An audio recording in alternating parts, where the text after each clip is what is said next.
तोहसे हो, हम कारी प्यार तोहसे तू तो सजा दिलू।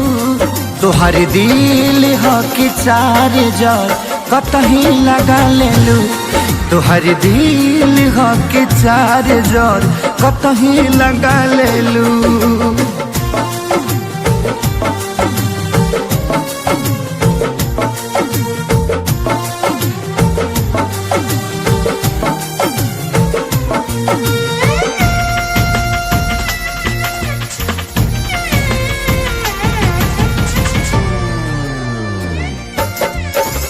कबो न मुस्कुरालू तू, क्षण में रूठ जालू तू। जरत जैसे दिया होके वैसे बुत जालू तू। कबो न मुस्कुरालू तू, क्षण में रूठ जालू तू।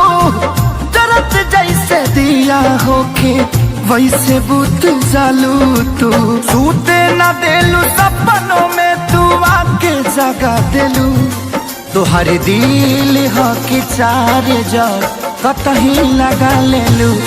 तुहार दिल हो कि चार जार कतही लगा लेलू।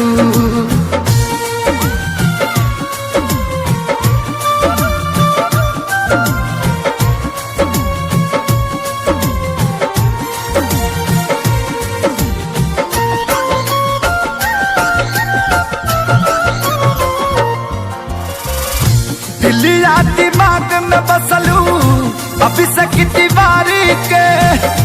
तनी ना ख्याल आई पंकज खेसारी के।